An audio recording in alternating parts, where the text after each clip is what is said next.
எல்லாருக்கும் வணக்கம். நான் உங்கள் கிரீஜிவங்க. நம்ம இன்னைக்கு புஷ்கரில் இருக்கோம். புஷ்கர்லேருந்து நம்ம ஜோத்பூர் போகிறாங்க. ஸோ 3 நாள் பார்த்தீங்கன்னா நான் புஷ்கர்லேருந்து ஃபுல்லாக சுற்றி பார்த்து ஒரு மன நிம்மதியோடு போகிறேன். நீங்கள் புஷ்கர் வந்தீங்கன்னா மன நிம்மதியோடு போகலாம். அவ்வளோ பீஸ்ஃபுல்லான இடம். காலையில் பார்த்தீங்கன்னா குளிர் வந்து கசல் மாதிரி இருக்கும், காலையிலையும் நைட்டும். மத்தியானம் பார்த்தீங்கன்னா நம்ம ஊரில் எப்படி தமிழ்நாட்டில் ஆவரேஜாக ஒரு ஹீட் இருக்கும் பார்த்தீங்களா, நவம்பர் டிசம்பர் மாதத்தில் ஒரு வெயில் இருக்கும் பார்த்தீங்களா, அந்த அளவுக்கு தான் வெயில் இருக்குங்க. ஸோ அப்படி நல்ல கிளைமேட்டாக இந்த புஷ்கர். நீங்கள் கண்டிப்பாக வந்து மன நிம்மதியாக இருக்குன்னு ஆசைப்பட்டீங்கன்னா நீங்கள் புஷ்கர் வரலாம். இன்றைக்கி நான் வந்து ஜோத்பூர் போகிறேன். இங்கேருந்து ஒரு 180-190 கிலோமீட்டருங்க. பின்னாடி இருக்குது பார்த்தீங்களா, இதுதான் எங்கள் ஹாஸ்டல். இவர் தான் நம்ம ஹாஸ்டல் ஓனரு, வீரா ப்ரோ. Hi bro. ஸோ பார்த்தீங்கன்னா இதான் வந்து நம்ம வீராபாயோட ஹாஸ்டல். ஒரு 7 வருஷமாக இதை வச்சு நடத்திக்கிட்டு இருக்காரு.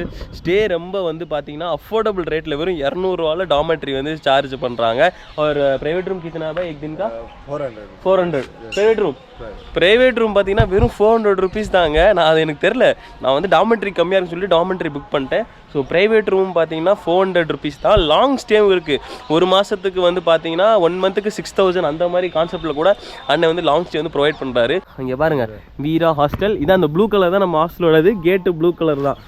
கரெக்டாக பார்த்தீங்கன்னா புஷ்கர் மார்க்கெட்லேருந்து ஒரு 700 மீட்டர் இந்த பாலத்தை தாண்டி சுற்றி வந்தீங்கன்னா நம்ம ஹாஸ்டலுக்கு ஈஸியாக வந்துடலாங்க. அப்படியே உங்களுக்கு லைட்டாக கூட உங்களுக்கு ஹாஸ்டலுக்கு உள்ளுக்குள்ளே லைட்டாக சுற்றி காட்டுறேன் பாருங்கள். இதுதான் உள்ள இன்டீரியரு.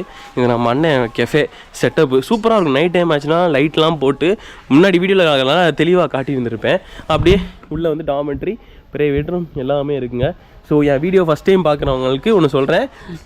நான் பார்த்தீங்கன்னா நம்ம ஊரில் இருந்து ராஜஸ்தான் வர, ஆல் இண்டியா ட்ரிப்புன்னு சொல்ல முடியாது. எனக்கு மனசு எங்கெங்கே தோணுதோ அங்கெல்லாம் நான் வண்டி எடுத்துகிட்டு போயிட்டுருக்கேங்க. இதுதான் நம்ம வண்டி, ஹோண்டா ஷைன் 125cc. இதில் தான் நம்ம ஒரு நாள் ட்ராவல் பண்ணோம். இப்படி தான் ட்ராவல் பண்ணிகிட்ருக்கோம். இந்த பேக்குள்ளே தான் நம்மளோட அனைத்து சாமானையும் இதுக்குள்ளே தான் நான் பதுக்கி வச்சுருக்கேன். டென்ட்டாக இருக்கட்டும், ஸ்லீப்பிங் பேக்காக இருக்கட்டும், ஹேமக்காக இருக்கட்டும், ட்ரெஸ்ஸு, பஞ்சர் கிட், அது இதுன்னு சொல்லிட்டு எல்லாமே இங்கே தான் இருக்குது. ஆனால் நேற்று ஒரு பெரிய சம்பவம் ஆகிப்போச்சு.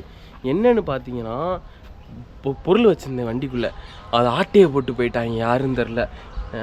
கஷ்டமாக தான் இருந்துச்சு. ஒரு 1000 ரூபாய்க்குள்ளே பொருள்னு வச்சுக்கோங்களேன், அதை எடுத்துகிட்டு போயிட்டாங்க. ரொம்ப கஷ்டமாக இருக்குது. என்ன பண்ணுறது, ட்ராவலில் இந்த மாதிரி விஷயங்கள் நடக்கதாங்க செய்யணும். நம்மளால் ஒன்றுமே பண்ண முடியாது.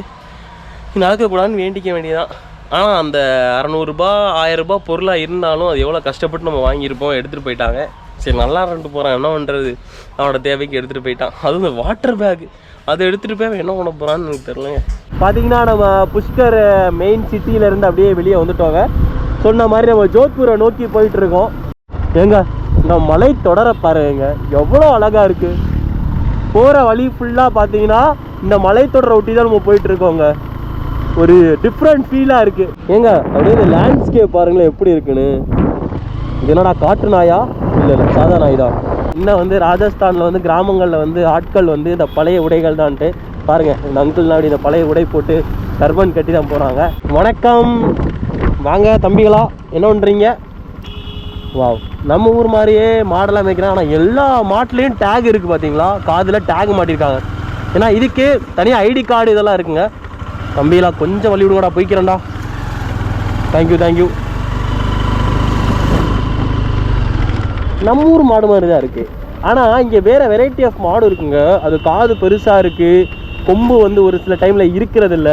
அந்த மாதிரி வெரைட்டி ஆஃப் மாடும் இங்கே நிறையா இருக்குது. என்னங்க 100, 150, 200 மாடு இருக்கும் போல இருக்கே. மாடுகளின் மத்தியில் வண்டி ஓட்டுவது ஒரு சிரமமான விஷயம். எப்போ எவன் சொருவான்னு தெரியாது, பயமாக வேறு இருக்குங்க. நன்றிகள், இது வரைக்கும் ஒரு டேஞ்சரும் இல்லாமல் வந்தாச்சு.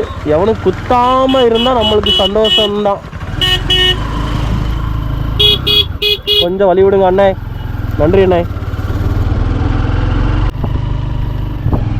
இவ்வளோ நேரம் பார்த்தீங்கன்னா ரோடு நல்லா இருந்துச்சுங்க. ஸ்மூத்தாக பட்டர் மாதிரி போயிட்டு இருந்தேன். இப்போ ஏதோ ஒரு கிராமத்து வழியாக ரூட்டு காட்டுது. இந்த கூகுள் மேப் அப்பப்போ இந்த மாதிரி ஏதாவது சேட்டையை காட்டி விட்டுருக்கான் பாருங்கள். இங்கே உள்ள கிராமத்துக்குள்ள ரோடு வந்து அந்தளவுக்கு போடல, ஆனால் ஹைவே ஒழுங்காக போட்டிருக்காங்க. அது போதும். ஏன்னா குஜராத்தில் ஹைவே அவ்வளோ கேவலமாக இருந்தது. ரோடு பார்த்தீங்கன்னா ரொம்ப மோசமாயிடுச்சுங்க. இவ்வளோ நேரம் ஹைவே சூப்பராக இருந்துச்சுங்க, அதுக்கு ஒரு குறையும் சொல்லக்கூடாது. நீட்டாக ஸ்மூத்தாக அப்படியே பட்டர் மாதிரி இருந்துச்சு. ஆனால் இப்போ பாருங்கள், வண்டி கொஞ்சம் வந்து இந்த மாதிரி ரோட்டில் வந்து கொஞ்சம் வேகம் ஓட்ட முடியாது. மீன்ஸ் நானே ஒரு மேக்ஸிமம் 70 போவேன், 70-80 போயிட்டுருக்கேன். நம்ம வண்டி அவ்வளோதான் தரும் 125 சிசி. அதுக்காண்டி 125 km/h வண்டி போகாது. முன்னாடியாவது பரவாயில்ல, கொஞ்சம் குண்டும் குழியுமா இருந்துச்சு, ஏதோ அட்ஜஸ்ட் பண்ணி ஓட்டிட்டோன்னு வச்சுக்கோங்க. இப்போ பாருங்கள், ரோடு வந்து நீங்கள் வந்து வில்லேஜெலாம் கான்சன்ட்ரேட் பண்ணுறது இல்லை போல இருக்குது. இவ்வளோ மோசமாக ரோடு போட்டால் வண்டி நிலைமை என்ன ஆகுது? இப்போ தான் லோக்கல் வந்தார், அவர்கிட்ட கேட்டேன், தம்பி இது 2 கிலோமீட்டருக்கு இப்படி தான் தம்பி இருக்கும், ஓட்டிடுங்க, அதுக்கப்புறம் நல்ல ரோடுன்றாரு. வேறு வழியும் இல்லை நம்மளுக்கு. இதை விட்டால் நம்ம லோக்கலாக இருந்தோம்னா அங்கங்கே பூந்து நல்ல ரோட்டை கண்டுபிடிச்சி போகலாம். இப்போ லோக்கல்ஸ்லாம் ரைட் சைடு கட் பண்ணி லெஃப்ட் சைடு கட் பண்ணி அங்கிட்டு இங்கிட்டு போயிட்டுருக்காங்க. மற்றவங்களாம் பார்த்தீங்கன்னா இந்த ரோடை தான் ப்ரிஃபர் பண்ணி வராங்க. பட்டு நம்ம இந்த வண்டியில் சஸ்பென்ஷனாக கொஞ்சம் யோசிச்சு பார்க்கணும். இப்படியே ஓட்டிகிட்டு இருந்தோம்னா வண்டிக்கு என்ன ஆகும், வண்டியோட நிலைமையை யோசிச்சு பார்க்கணும். அவன் தம்பி அப்புறம் கதற ஆரம்பிச்சிருவான். வாய் இருந்தால் அப்புறம் என்னை அசிங்கமாக வர திட்டுவான். ஏய் மனசாட்சியே இல்லையாடா உனக்கு அப்படின்ட்டு. இந்த ரோடு வேணாம். சைடில் ஒரு ரோடு இறங்குது, அந்த ரோடு கூட ஓரளவுக்கு சுமாராக பரவாயில்ல. இங்கே மேலே ஓட்டுறதுக்கு இதில் ஓட்டிடலாம்னு நினைக்கிறேன். இந்த சின்ன ஒத்தையடி பாதை மாதிரி இருக்குது பார்த்தீங்களா, நம்ம இதிலே மெதுவாக ஓட்டிக்குவாங்க. எவ்வளோ தூரம் வருதோ அவ்வளோ தூரத்துக்கு ஓட்டிக்குவோம். மேலே ஓட்டுறது ரொம்ப கஷ்டங்க.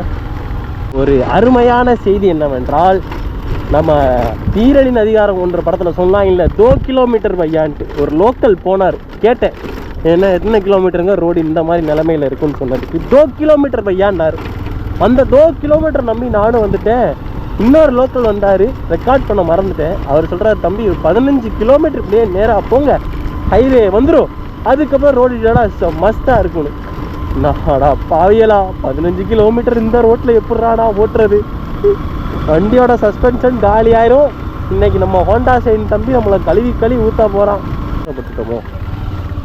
ஆனால் டக்குன்னு முடிவெடுத்துடக்கூடாது இவங்களை பார்த்து நம்ம.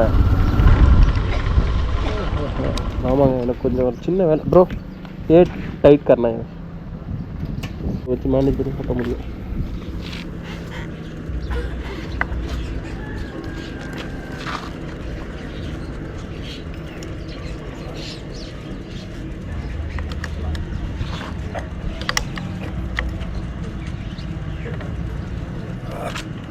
चेन्नई से कारेकुड़ी पता है?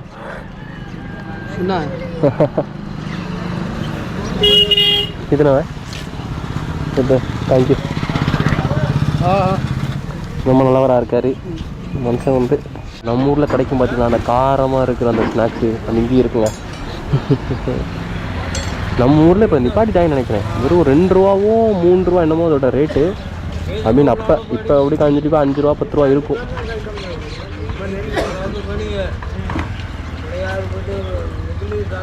ஸோ அப்படியே ஸ்டாப் போட்டு அப்படியே சாப்பிட்டுக்கிட்டே போயிடலாம். இங்கே அப்படியே ஒரு ஸ்பாட்டு கிடச்சி நல்லா இருந்துச்சு இடம் பார்க்கவே. இது ஆலமரத்துக்கு இடையில சின்னமாக இருந்தாலே நம்ம அப்படியே நிப்பாட்டிட்டு லைட்டாக கொஞ்சம் நேரம் ரெஸ்டெல்லாம் இல்லை, தண்ணி குடிச்சிட்டு அந்த ஸ்நாக்ஸ் வாங்கணும்ல அதை கொஞ்சம் லைட்டாக சாப்பிட்ருவாங்க. ஏன்னா காலையிலேருந்து ஒன்றுமே சாப்பிடல, வெறும் வயிற்றுலாம் இருக்கேன். ஸோ காஃபி குடிச்சிடணும். ஆமாம், அங்கே வந்து ஃப்ரீயாக வந்து காஃபி கொடுத்தாங்க எங்கள் நம்ம ஹாஸ்டலில். அதை குடிச்சிட்டு இப்போ வந்து லைட்டாக நம்ம வந்து ஸ்நாக்ஸில் இறங்கிடுவோம். எத்தனை பேருக்கு ஞாபகம் இருக்குது இந்த ஸ்நாக்ஸு? என்னோடய ஃபேவரேட் இந்த ஸ்நாக்ஸு அந்த டைமில். அப்போ 2 ரூபாங்க நம்ம ஊரில், இங்கே இன்னும் அந்த 1 ரூபா தான்.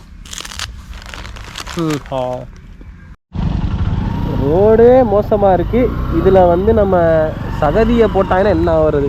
பெரிய வண்டிக்காரன் ஏறிட்டான். நீ நம்ம வெயிட் வச்சுருக்கோம், புதையாமல் இருந்தால் சரிதான். இந்த இடத்துல கடவுளே காப்பாத்தீரப்பா. கொஞ்சம் நம்ம ஸ்கில்லு மேலே நம்பிக்கை இருக்கு. ஏரியாச்சு நம்ம படத்தில் பார்த்தா மாதிரி ராஜஸ்தான் லாரியை பார்த்தாச்சுங்க. என்ன கவர் பண்ணிட்டு போறீங்க? ஆஹா தூசி.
கடைசியில் நல்ல ஒரு ஹைவே பிடித்து விட்டாச்சுங்க. ஹைவே வந்துருச்சு. இங்கேருந்து லெஃப்ட்டு போகணும். லெஃப்ட்டு போயிட்டா ஹைவே. அதுவும் இப்போ ஆக்சுவலாக ஹைவேலாம் இருக்கும். இங்கேருந்து கொஞ்சம் ரோடு நல்லா இருக்கும்னாங்க. இவ்வளோ நேரம் பார்த்தீங்கன்னா ரொம்ப மோசமாக தான் இருந்துச்சு. ஓப்பனாக சொல்லணும்னா யாரும் என்னடா அது டிராக்டருக்குள்ளே என்னத்தையோ கவர் பண்ணி பெருசாக வச்சுருக்காங்க என்னன்னு தெரில. இனிமேல் ரோடு கொஞ்சம் ஸ்மூத்தாக இருக்குங்க. அதாங்க மேட்ரு, வேறு ஒன்றும் இல்லை. நல்லா இருந்தால் சரி தான். ஏன்னா இவ்வளோ நேரம் பார்த்தீங்கன்னா இப்போ எனக்கு தெரிஞ்ச ஒரு 15-20 கிலோமீட்டர் பார்த்தீங்கன்னா கொஞ்சம் மோசமாக தான் இருந்துச்சு. அதனாலே நம்மளுக்கு வந்து டைம் வந்து ரொம்ப லேக் ஆயிருங்க. பட் இப்போ கவர் பண்ணி தான் கிடைக்கிறேன்.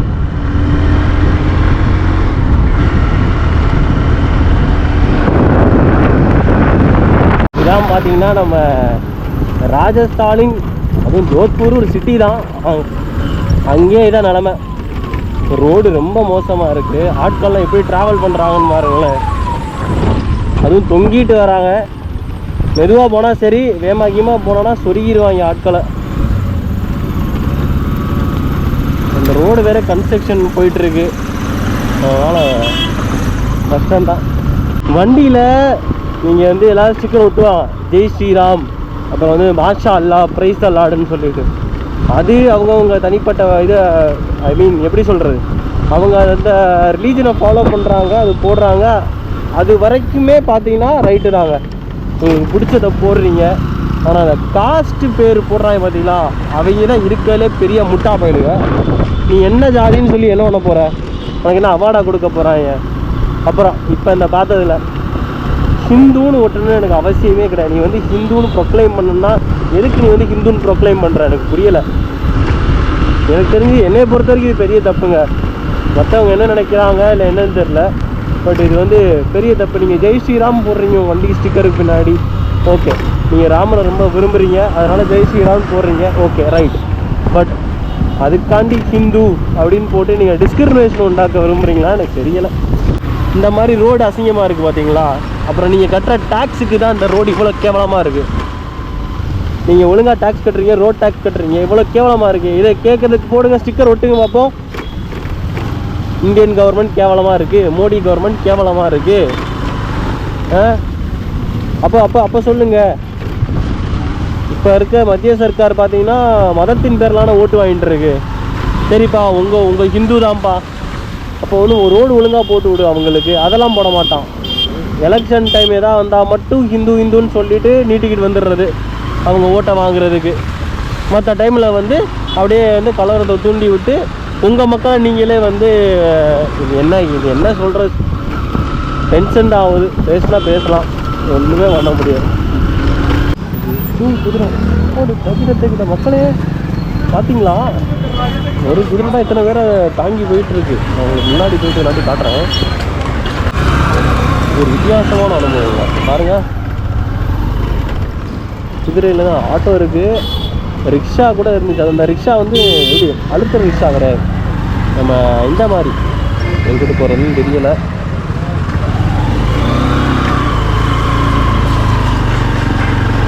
கூகுள் மேப்பு இந்த மாதிரி சந்து கொண்டுல வேலையை காட்டி விட்டுரும். ஆமாம், ரிக்ஷா வந்து இந்த குதிரை ரிக்ஷா தான். ஆனால் நம்ம தலையை என் தோஸ்ட் ஒருத்தர் இருக்கேன், புருட்டோ பேர் வச்சுக்கோங்களேன். புருட்டோ கோடுகோயோ, புருட்டோ எங்கே போயிட்டான், தம்பி பாலாஜி வரான்னு வச்சுக்கோங்க, பாலாஜி கோடுகோயோ அப்படின்னு கேட்பாங்க. அவ்வளோதான் எனக்கு தெரியும், வேறு எதாவது எனக்கு பெருசாக தெரியாது. அப்புறம் அந்த கமாக்கனினா வணக்கம்னு சொல்கிறோம் பார்த்தீங்களா, அதை வந்து அப்படியே நான் உங்கள்கிட்ட வந்து பார்த்துட்டு கமாக்கனின்னு சொன்னால் நீங்கள் வந்து கடிக்கம்மா அப்படின்னு சொல்லணுமா. இதுதான் வந்து பேசிக். வந்தாச்சு நம்ம ஹாஸ்டல். இதுதான் பாப் ஹாஸ்டல். பார்க்க சின்னமாக இருக்கேன், லைட்டாக இடம் போட்டுறாதீங்க.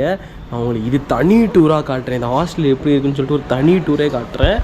உள்ளே போயிட்டு பேக்கில் எடுத்து வச்சாச்சுங்க, எடுத்து செட்டில் பண்ணிட்டு வந்துட்டேன். ஸோ இந்த வீடியோ பிடிச்சிருந்துச்சுன்னா மறக்காமல் லைக் பண்ணுங்கள், உங்கள் ஃப்ரெண்ட்ஸுக்கு ஷேர் பண்ணுங்கள். அப்படியே நம்ம சேனலை அப்படியே பாவம் பண்ணிங்க பார்த்து கொஞ்சம் சப்ஸ்கிரைப் பண்ணிட்டு போயிருங்க. நன்றி, மீண்டும் வருங்க.